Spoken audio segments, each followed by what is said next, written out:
So you probably clicked on this video because you live in a coastal home. What we're going to go over is all of the things that you should be thinking about or aware of or maybe worried about before you get it done.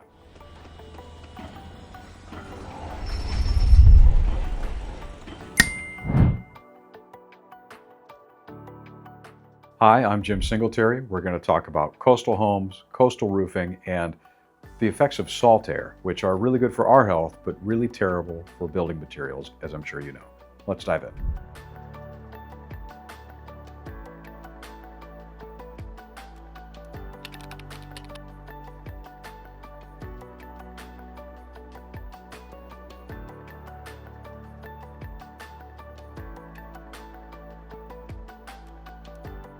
Most of the time, manufacturers, specifications, they're thinking about like the coast.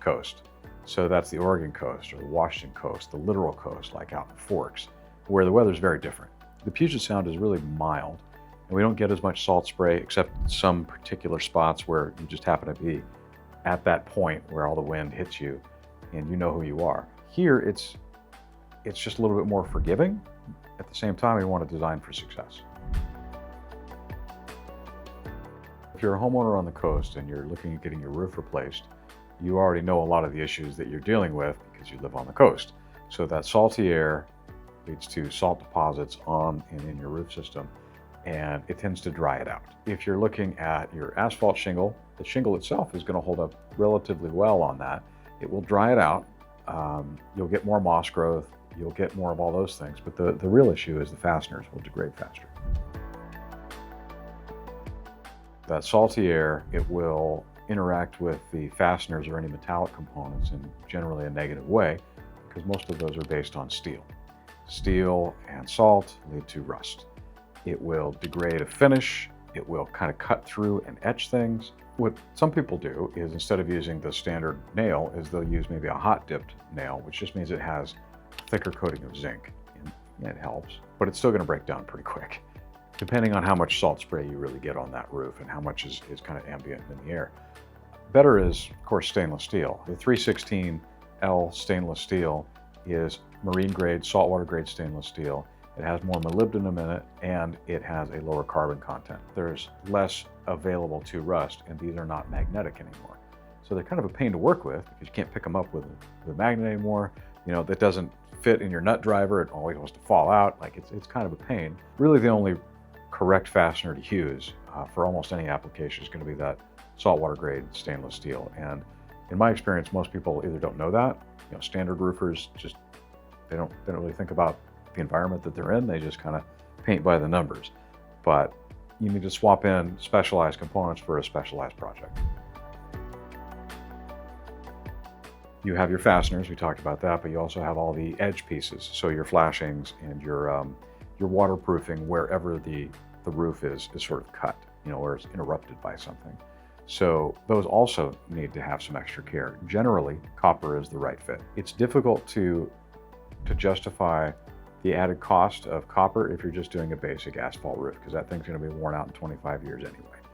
What you want is not to fly off because you get a lot of wind on the coast. Oftentimes what we would do as a balance is do a Kynar coated steel for your flashings, because the standard asphalt flashings is just almost like spray painted. It's a baked enamel steel, but it's going to fail in like 10 years.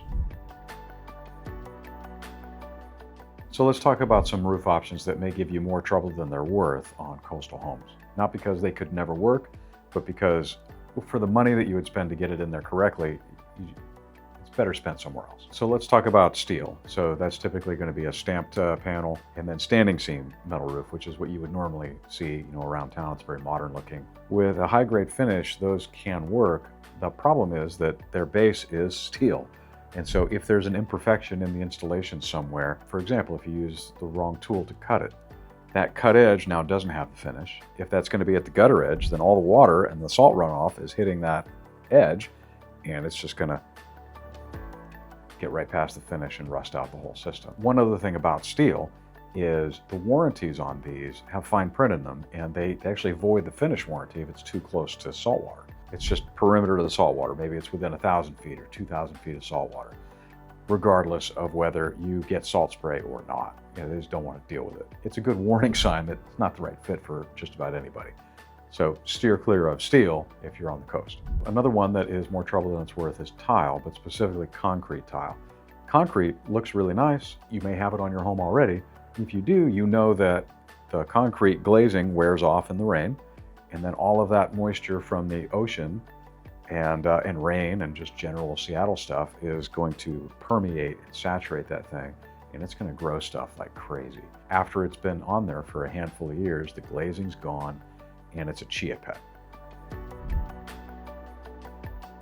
So we've talked about problems. Now let's talk about some of the great options. So an aluminum roof is a great option. That doesn't rust, right? Even if you get some minor corrosion in some way, shape, or form, you don't have that galvanic corrosion issue that you would get from a steel-based product. Great option. Stone, so like slate, works great if your roof can handle the weight. Copper is the best, but out of the budget for most people. Most people do asphalt because they know that everything wears out fairly regularly on a coastal home, and you just figure every 20, 25 years you're going to be changing it out. It's, it's half the cost or less of your other options that do last longer. So it's kind of up to you. Is this a short-term home for you? You're going to enjoy it for a while and then you're gone?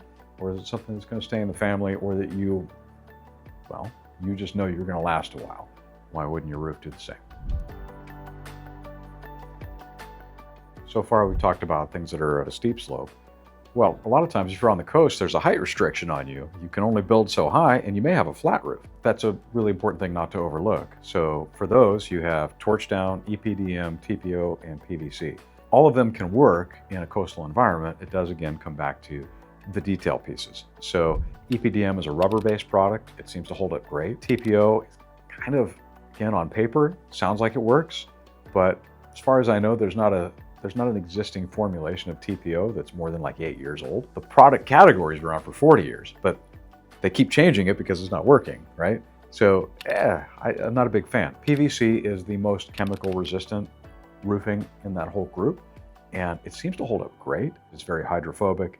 If it's got any slope to it at all, that water is going to run right off of it, and you're going to get excellent drainage. The metal pieces that go with it are also clad in the PVC, so they have that extra insulative layer. So it's a big winner. Torch down, the first one that I mentioned, there's nothing wrong with it, but the warranty on torch down is 10 years. It's hard to spend basically just as much work to put in a torch down roof with a 10-year warranty when you can do a PVC roof, which will last you 30, 40 years. Hopefully this gives you some insight into things you should be thinking about for placing a roof on a coastal home.